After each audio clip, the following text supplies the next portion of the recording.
Wonderful here again with another wrestling review. This time it's WWE main event from June 29th, 2022. Some people might also see it released on June 30th, 2022, and this was originally taped on June 27th, just before Monday Night Raw, the 20th year celebration of Cena at Laredo, Texas. So unfortunately, this doesn't look quite as exciting as last week's main event. Um, really unfortunate bad news coming out that we won't be seeing the 24/7 championship madness like we did last week. Unfortunately, Dana Brooke got into a bad car accident, but the good news is that she said she'll be back soon. So if that kind of sounds like an oxymoron to you, it just means that the car accident, like I've been in one of those. I had my front left tire blew completely apart, sending my car sideways while I was going 70 miles an hour on the highway.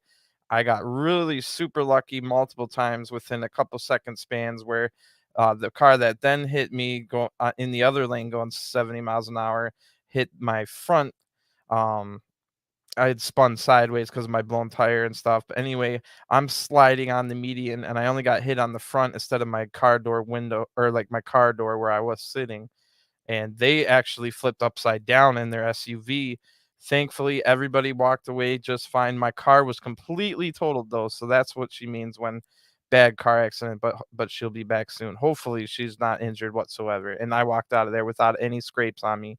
I just had a completely totaled car, which unfortunately I didn't have no fault insurance on, so I had to pay that loan for the car that was completely totaled for 2 more years. Anyway, so we're not going to get that. And then the other exciting thing from last week was we got to see the first ever Finn Balor teaming up with Damien Priest in the Judgment Day match that was against the Mysterios last week. That ended in a really terrible disqualification. All Priest did was grab Mysterio and throw him into the barricade, which Priest was a legal man, like, or not the legal man in the match, but he was part of the match. It was a tag team match, so I don't know why that was a disqualification. But we did get to see a little follow up on that on Raw, where it looks like the Damian Priest and, well, basically Damian Priest and Finn Balor told Ray, they came across Ray and Dom in the back on Raw, and they told Ray, like, how are you so good, but your son is terrible? Maybe you're just a terrible father. And then they try to recruit Dominic of all people to the Judgment Day, because that'll surely get you on better spot on the card with Dominic with you. Like, why aren't they going after TBar or something like that? But anyway, um, I was thinking maybe since we only saw the Judgment Day in that backstage segment, maybe they'll have another match on main event. So I was looking forward to that, but no Judgment Day on main event this week. And so we'll check and see.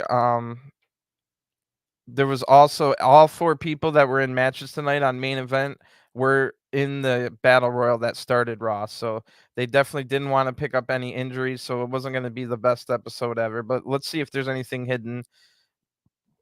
good hidden in there.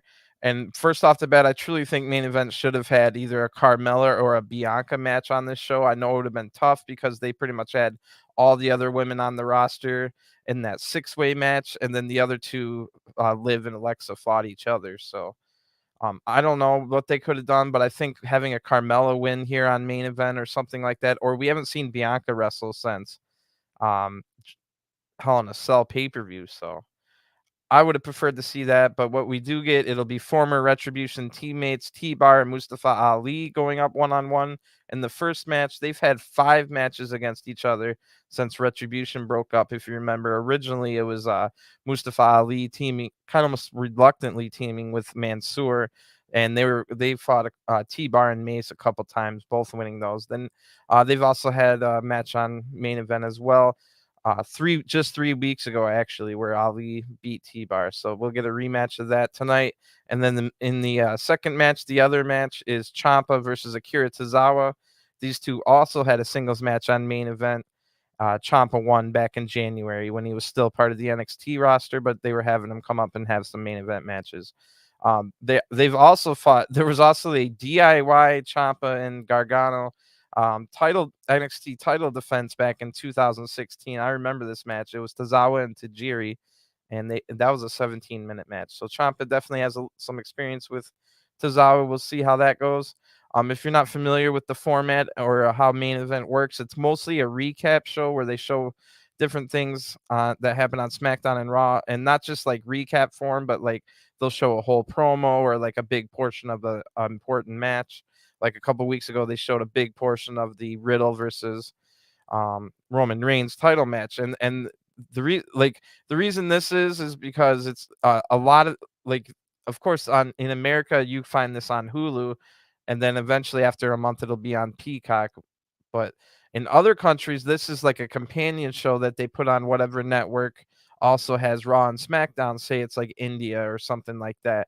They'll also get this show, and it's a companion to recap what happened on SmackDown and Raw, and then also have two exclusive matches. This is something WWE's been doing for 40 years, maybe even longer, where they'll have recap shows of other important shows and then have exclusive matches on that show as well. So this was very prevalent when I was first getting into wrestling back in the 90s. And it was shows like Superstars and whatnot. Like Superstars had a lot more. They even had special exclusive promos and stuff like that. But slowly but surely, that show turned into like just a recap of what happened on Raw, basically, with maybe a exclusive match. So that lives on through these.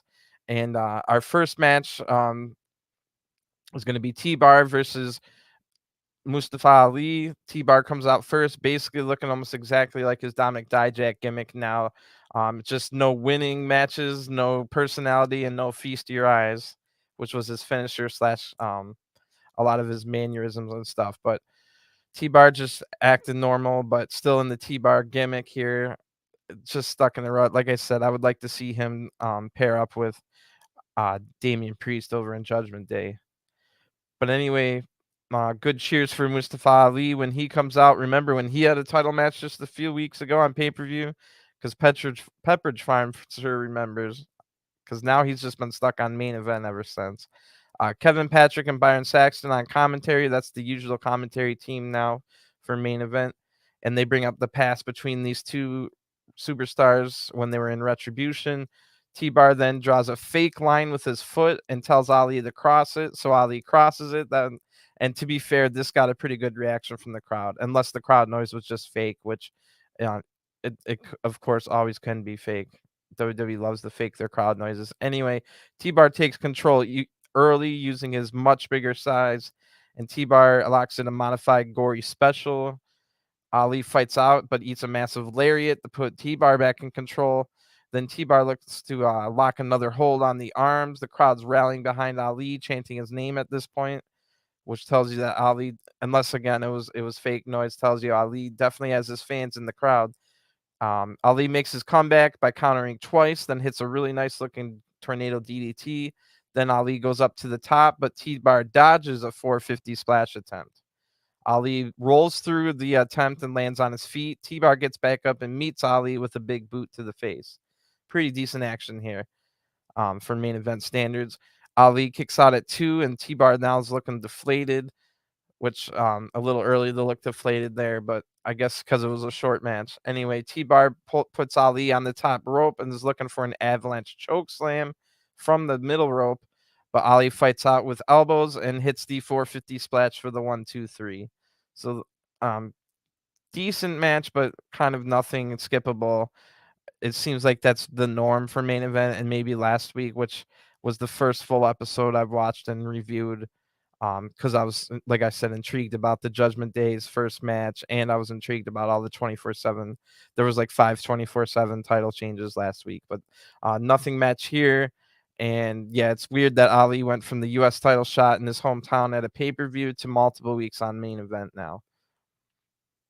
Then we get a huge portion of like recaps, and like I said, their recaps are showing like a lot of the actual stuff that happened like in full. So first is the Natty coming out dressing as Ronda on SmackDown, and then that whole promo with Ronda. Then we go from that to Bianca and Carmella's promo on Raw. Then they show the handicap match, Lashley versus Alpha Academy. And then finally, a long video package hyping both men's and women's Money in the Bank ladder matches. So that's only 2 days away now. It's Thursday, June 30th when I'm recording this. That'll be on Saturday is the Money in the Bank. So we got SmackDown tomorrow night, and then the very next night is Money in the Bank. And we still got one open spot on the men's roster. Remember KO and Ezekiel were supposed to have a match, but for whatever reason, we don't know why, Kevin Owens was not able to attend Raw or did not show up to Raw, or they didn't have him on Raw, or something happened.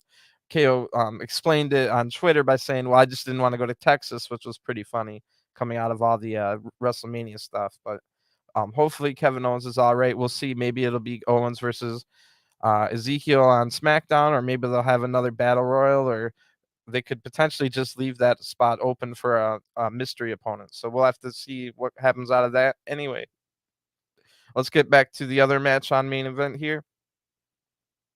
After all that, we see Ciampa getting his entrance, something we never get to see on Raw. Ciampa's yet to have his entrance on Raw.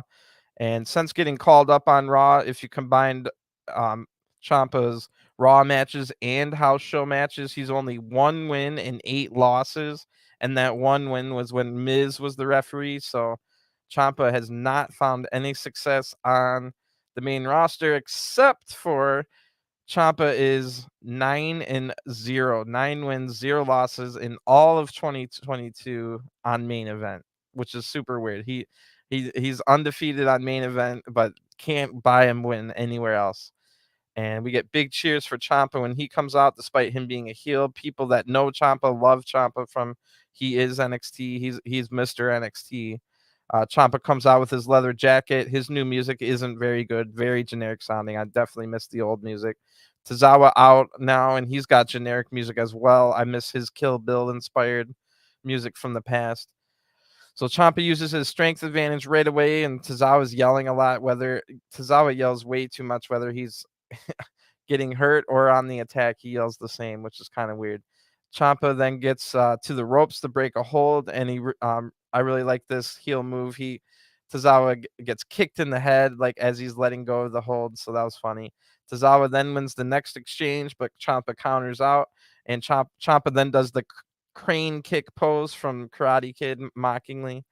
A little unnecessary there, almost slightly racist. Anyway, Tozawa counters a corner move into a hurricane, or I mean a hurricanrana, which was cool. Tozawa's getting a little bit of offense in this match. Tozawa then goes up to the top rope but gets caught, and Ciampa hits a huge pump kick, pats himself on the back, and yells, "I'm the main event," as we go to an ad break. Pretty funny stuff from Ciampa here. When we come back, Ciampa's now dominating. Tozawa fights back, but eats a Ciampa back elbow. Ciampa blocks a single leg takedown with some knee strikes, and Tozawa's definitely in trouble now. Ciampa's trying his best to get the crowd to rally behind Tozawa, but since nobody takes Tozawa seriously, they only clap for like 1 second. So Ciampa slows the pace way down, starts picking apart Tozawa. Then Ciampa is now posing with like bicep poses and mockingly clapping and stuff. This gets the crowd to make a little bit of noise.